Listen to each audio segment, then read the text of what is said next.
हाँ तो बच्चों, आज हम श्रेणीक्रम संयोजन में समतुल्य प्रतिरोध का व्यंजक प्राप्त करेंगे, जिसका सूत्र RS बराबर R1 plus R2 plus R3 है।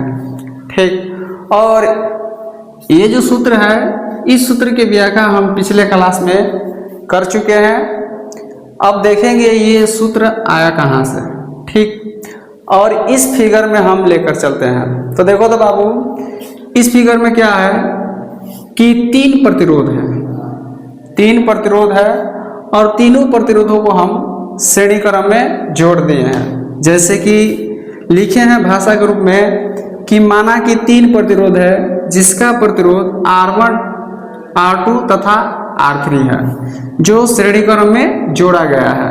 मतलब ये तीनों प्रतिरोधों को A और B R1, B तथा C R2, C तथा D R3, इन तीनों प्रतिरोधों को हम श्रेणी क्रम में जोड़ दिए हैं।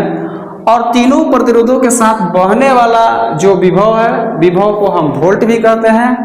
R1 के साथ V1, R2 के साथ V2 और R3 के साथ V3। तो देखो तो बाबू कि जैसे हम तीन प्रतिरोधों को श्रेणी क्रम में जोड़े हैं, तो इसके साथ जो बहने वाली जो धारा है वो क्या है? I है। मतलब तीनों प्रतिरोधों में समान धारा प्रवाहित हो रही है। और इस परिपथ में हम क्या किए हैं? बैटरी को जोड़ दिए हैं। अब हमको चलना है ओम के नियम से। तो बाबू, ओम के नियम से हम जैसे ही चल दिए हैं, तो V बराबर IR।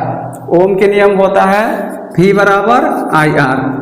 और ओम के नियम यह बताता है कि वोल्ट, धारा, प्रतिरोध तीनों को बीच में संबंध बताता है। तो हमको क्या करना, अब यहां से हम के नियम से चलते हैं। तो ओम के नियम से क्या होता है बाबू कि V बराबर IR। V बराबर IR, क्योंकि ओम के नियम ये बताता है कि V बराबर IR वोल्ट, धारा और प्रतिरोध के बीच संबंध को दर्शाता है। तो हम देखो तो बाबू, पहले प्रतिरोध में लगा जो विभव है V1, और दूसरे प्रतिरोध में लगा जो विभव है V2, और तीसरे प्रतिरोध में जो लगा विभव है वो V3 है। तो हम क्या करेंगे, तीनों प्रतिरोधों को प्राप्त करने के लिए इसका इक्वेशन प्राप्त करते हैं। तो पहले प्रतिरोध में जो लगा विभव है V1, तो हम यहाँ पे लिखेंगे V1 बराबर IR1। क्या लिखेंगे? V1 बराबर IR1। ठीक उसी तरह से दूसरे प्रतिरोध के लिए लिखेंगे V2 बराबर IR2, और तीसरे प्रतिरोध के लिए लिखेंगे V3 बराबर IR3। तो हम क्या करेंगे, तीनों का इक्वेशन प्राप्त करेंगे, फर्स्ट, सेकेंड और क्या, थर्ड। अब क्या करेंगे बाबू कि अब तीनों प्रतिरोधों को प्राप्त करने के लिए हम क्या करेंगे, ये समीकरण के रूप में जोड़ेंगे। तो हम यहाँ पे लिखेंगे अब समीकरण फर्स्ट, सेकेंड तथा थर्ड को जोड़ने पर, क्या करने पर? जोड़ने पर। अब तीनों समीकरणों को क्या करते हैं? जोड़ देते हैं। जैसे ही जोड़ते हैं तो बराबर के साइड के इधर वाला जोड़ेंगे और बराबर के उस साइड से उधर वाला। तो हम जोड़ेंगे V1 plus V2 plus V3 बराबर IR1 plus IR2 plus IR3। इन सभी को क्या किए? हम जोड़ दिए। अब देखो तो बाबू, अब यहाँ पे मेरा V1 plus V2 plus V3 है।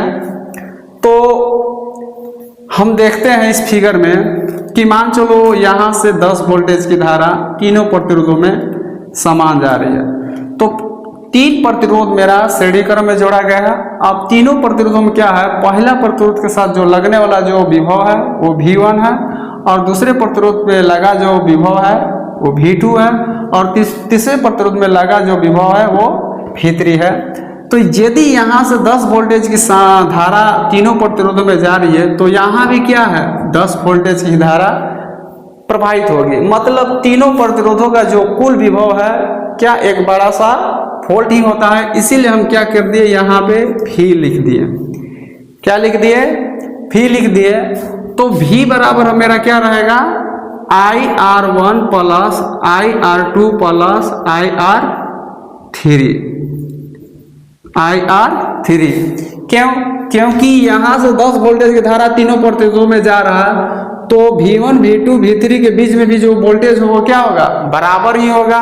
इसीलिए मेरा V1 plus V2 plus V3 क्या है? कुल विभव है, जो कि क्या है? बराबर है। इसीलिए V बराबर हम क्या लिख दें? IR1 plus IR2 plus IR3।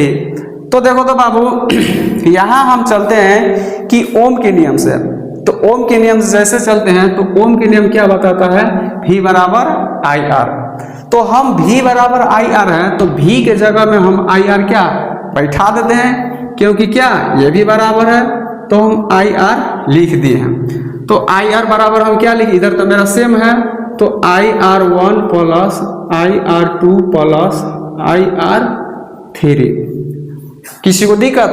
अब देखो तो बाबू, अब क्या है कि मेरा इधर भी मेरा I मिल रहा है और इधर भी मेरा I मिल रहा है, तो हम क्या करते हैं?